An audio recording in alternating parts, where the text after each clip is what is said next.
A lot of things are big, but some things are what I like to call stupid big. Stupid big is the kind of big where even Qui-Gon Jinn stops and thinks, whoa, okay, yeah, that's pretty big.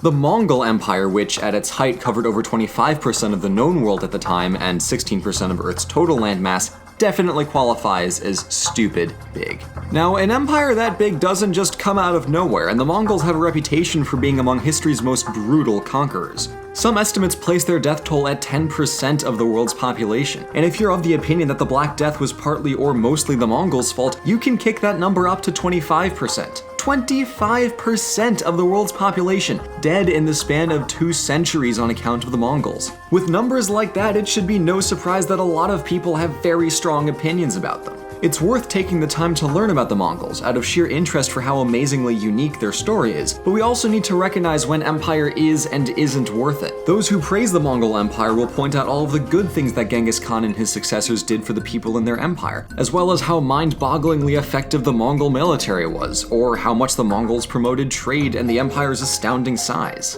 Those who really don't like the Mongols may point out how bloody their conquests were and how pointless all of that death can seem, given the empire fractured and fizzled out within a century and a half of its creation. Let's also not forget that the Mongols, and Genghis Khan in particular, raped a lot of people. Both positions have merit, so I'm not going to go around and say Mongols good or Mongols bad. They did a lot of good for their people and a lot of bad onto their enemies, so which one counts for more is up to you. I personally lean towards maybe a little too much of the murdery killy stuff, but that's just me and you're allowed to disagree. So with all that said, let's take a look at the history of the Mongol Empire and try to clear up some misconceptions along the way. The Mongol Empire all started off with one guy named Temujin. Temujin had a rough upbringing as his father died when he was young and his family was abandoned for a long period of time. Through a lot of hard work, he became the head of his clan and got himself a nice wife.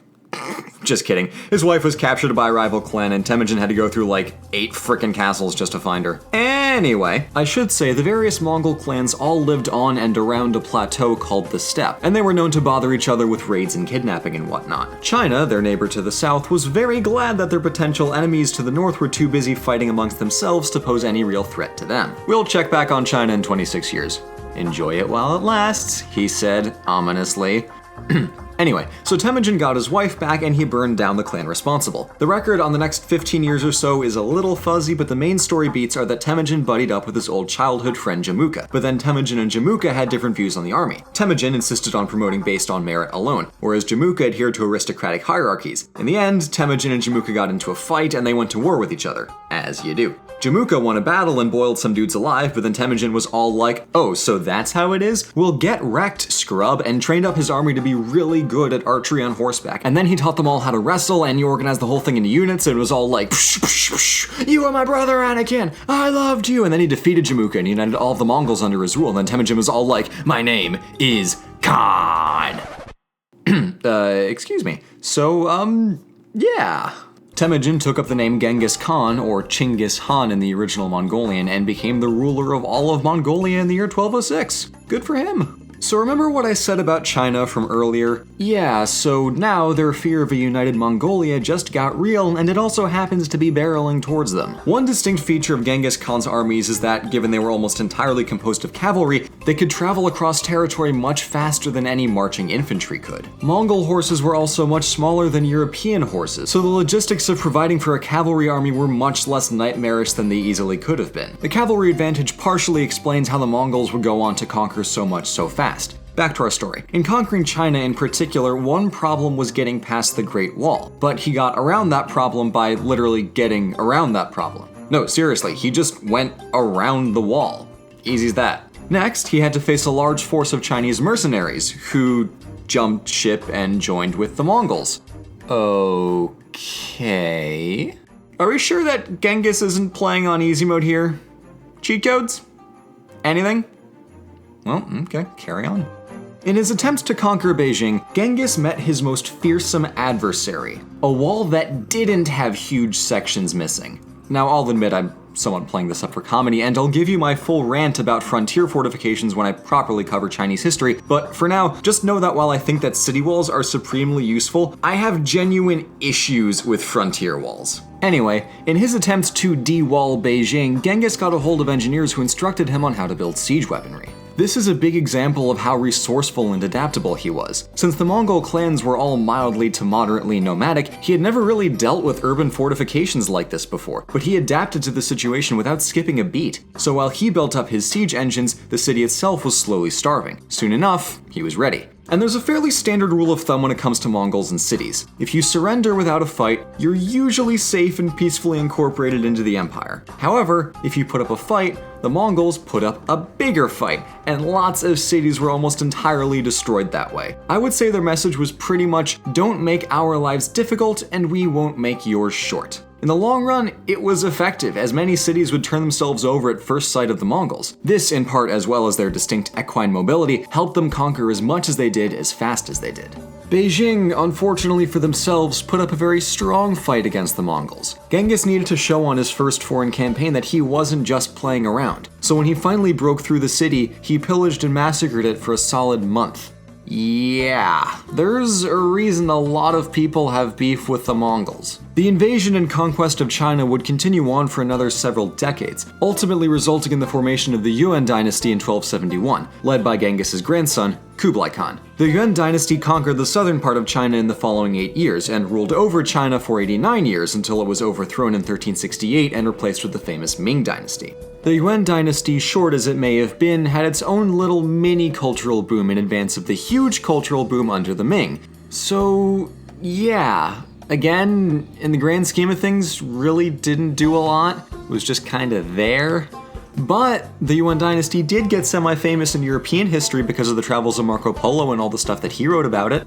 So that's neat. Okay, so with China covered, let's jump back in time to Genghis, who was looking westward to find trade partners. In 1218, he reached out to the Khwarezmid Empire, a Persian and Muslim empire in and around modern Iran, as their territory contained the Old Silk Road. The relationship was a little bit shaky to begin with, but when a Khwarezmid governor executed Mongol envoys he suspected of being spies, Genghis got pretty angry. What followed was the most disproportionate revenge campaign that I have ever seen. He invaded Khwarezmia and destroyed the entire empire in 2 years. Estimates are all over the map, but conservative guesses put the death toll at well over 1 million. Conservative guesses. I wasn't kidding when I said disproportionate. For the Mongols, this meant that they just about owned, or at least had presence in, the entire Silk Road, which for them was great. They facilitated trade between Europe, the Muslim world, and Mongol China, and the Mongols themselves made a lot of money from Silk Road tolls and taxes. Win-win for them. And this is a big theme of the Mongol Empire. A lot of the conquest was for the direct benefit of the Mongol people themselves. Valuable people from conquered lands such as doctors, artists, administrators, and more were spread all over the Mongol Empire. That, along with the conquest of the Silk Road, were huge bonuses for them. They also had a transcontinental postal system, which was neat. Genghis, growing up with the needless bloodshed and hardships that he did, wanted the best for his people, even at such great expense to everyone else. You can argue that he was protecting his own, and you can argue that he was a genocidal maniac. I personally lean more towards the latter, but that's just me. So after destroying the Khwarezmid Empire, the Mongols kept going west because, well, why not? Even after Genghis himself died and was succeeded by his son Ogadai, the Mongols continued conquering in every conceivable direction, pushing into Korea, Persia, Eastern Europe and the Kievan Rus, southern China still going on at this point. Yeah, they're going everywhere. Well, that's not true. There were a couple limiting factors. They didn't go north because Siberia, they didn't go to India because Himalayas, and they didn't go into Arabia because desert. But they had a real good handle on everything in between.